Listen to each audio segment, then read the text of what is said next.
Hotel haunted भाग 4। इस कहानी के लेखक हैं प्रेम राठौड़। अजय को कंधे पर किसी का हाथ महसूस होते ही वो सहम कर पीछे हट गया।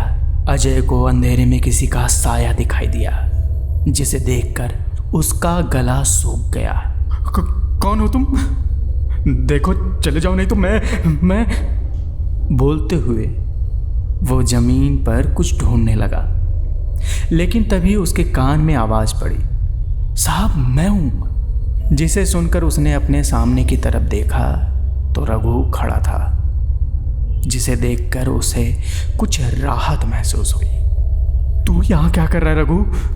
अजय ने अपना चेहरा साफ करते हुए कहा, साहब जब आपने यहाँ आने का फैसला किया था तभी से मुझे आपकी चिंता हो रही थी, इसलिए मैं यहाँ आ गया। पर तू कब आया और तुझे कैसे पता चला कि मैं यहाँ हूँ? अजय ने अपनी आशंका जताते हुए कहा, साहब मैं तो कुछ देर से आया हूँ, आपको ढूंढने के लिए जंगल के आखिरी कोने तक गया था। जब आप नहीं मिले तो मैंने वापस जाते हुए आपके चिल्लाने की आवाज़ सुनी। एक पल के लिए तो मैं डर गया कि कहीं कोई अनहोनी तो नहीं हो गई, और मैं यहाँ पहुँच गया। रघु, तुमने सही कहा था कि यहाँ पर कुछ तो है जिसे मैं महसूस कर सकता हूँ, सुन सकता हूँ, पर देख नहीं सकता। जब से यहाँ आया हूँ तब से बहुत सारी अजीब सी घटनाएं हो रही हैं। मैंने तो पहले ही आपसे कहा था कि यहाँ कोई बुरी शक्ति है जो नहीं चाहती कि हम यहाँ काम करें, लेकिन आपने मेरी बात नहीं मानी और आप यहाँ आ गए। आपने यहाँ आकर ठीक नहीं किया साहब, क्योंकि यहाँ से निकलना बहुत मुश्किल है। रघु ने इस बात को इस तरह से कहा कि एक पल के लिए अजय डर गया। लेकिन जब तुम्हें पता है कि यहाँ से निकलना इतना मुश्किल है, फिर तुम यहाँ क्यों आए? क्योंकि एक बार मौत से लड़ चुका हूँ साहब। एक आदमी को 2 बार मौत नहीं आ सकती। ये बात उसने इतने रहस्यमयी तरीके से हंसते हुए कही कि उसे सुनकर अजय उसे देखता ही रह गया। चलिए साहब मेरे साथ चलिए, मुझे वहाँ पर कुछ मिला है जिसे हम राजीव सर को दिखाने के लिए सबूत के तौर पर अपने साथ ले चलते हैं, फिर हम वहाँ से बाहर निकल जाएंगे। इतना कहकर रघु ने जंगल की तरफ इशारा किया। अजय ने अंधेरे में देखा तो उसके दिमाग में वो सब कुछ आ गया जो उसके साथ थोड़ी देर पहले हुआ था, जिसे याद करके उसकी रूह कांप गई। उसे लगा कि वहाँ पर वापस से जाना ठीक नहीं रहेगा, पर राजीव सर को सबूत के तौर पर कुछ तो दिखाने के लिए चाहिए जिससे वो वहाँ का काम रुकवा सके, बाकी मजदूरों की भी जान बचाई जा सके। क्या हुआ साहब, क्या सोच रहे हो? रघु ने पूछा। मैं सोच रहा हूँ कि राजीव सर को फ़ोन करके यहाँ पर जो कुछ भी हुआ है वह सब बता दो। रघु कुछ बोलने ही वाला था कि उससे पहले अजय ने अपना फ़ोन निकाला और फ़ोन देखा। उसे देखने पर पता चला कि फ़ोन में सिग्नल ही नहीं है। Oh shit! साहब आप राजू साहब को यहाँ से निकलने के बाद सब कुछ बता देना।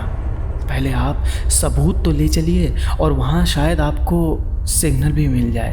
अजय को यह बात अजीब लगी कि वहाँ पर सिग्नल नहीं मिल रहा था तो अंदर कैसे मिलेगा, और रघु बार बार जंगल की तरफ जाने को क्यों कह रहा था। अजय को जंगल में जाने के लिए डर लग रहा था क्योंकि वह बहुत मुश्किल से बच पाया था। फिर भी वो मजदूरों की जान बचाने के लिए वहाँ पर जाने के लिए तैयार हो गया। दोनों जंगल की तरफ बढ़ने लगे। रघु अजय के आगे चल रहा था, पता नहीं क्यों, पर आज अजय को रघु का बर्ताव कुछ अजीब सा लग रहा था। दोनों जंगल में जाते जा रहे थे। दोनों के बीच में कुछ देर तक कुछ बात नहीं हुई। आखिरकार अजय ने पूछा, और कितनी दूर है? पर कुछ जवाब नहीं दिया।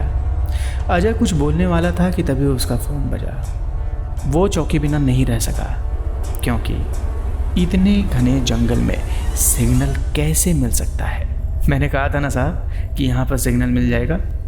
रघु ने आगे की देखते हुए अजय से कहा। अजय बस उसे देखता ही रह गया।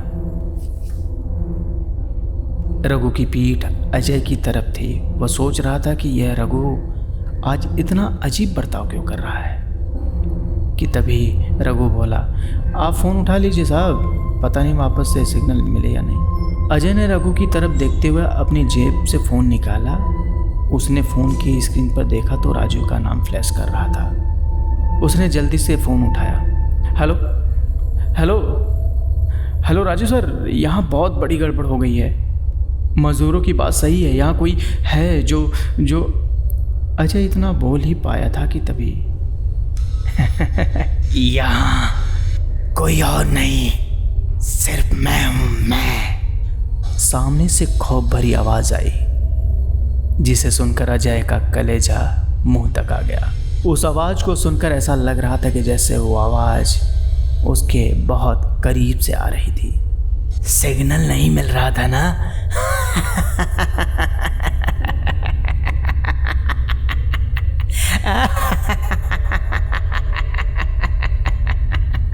इतना बोलकर वह जोर जोर से हंसने लगा, जिसे सुनकर अजय को इतना समझ में आ गया कि अब यहां से निकलना इतना आसान नहीं होगा। मैंने तुझसे कहा था ना कि तू ये मेरी मर्जी के बिना नहीं निकल पाएगा। यह सुनकर वह कुछ सोच ही रहा था कि तभी उसके पीछे से एक पाइप उसके पेट के आर पार हो गया। अचानक हुए ऐसे जानलेवा वार से उसके शरीर का संतुलन बिगड़ गया और वह नीचे गिर गया।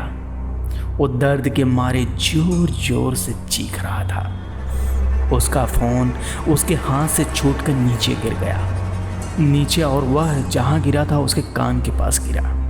अरे मैं एक बात बताना तो भूल ही गया, अपने पीछे मुड़कर तो देखो।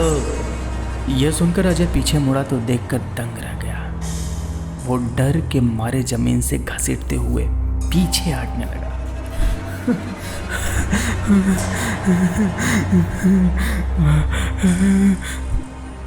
उसके हाथ पैर कांपने लगे।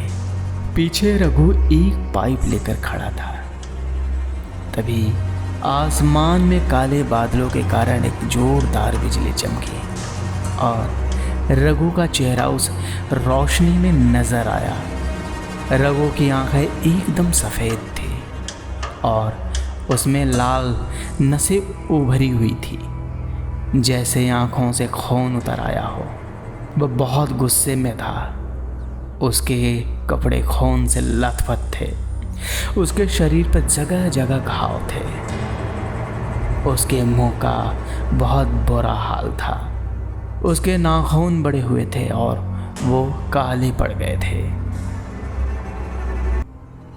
अजय नज़ारा देखकर भागने की कोशिश करने लगा और वो भाग पाता इससे पहले कि रघु ने वो पाइप इतनी जोर से अजय के पैर पर मारा कि वो उसके पैर से आर पार होता हुआ ज़मीन तक घुस गया।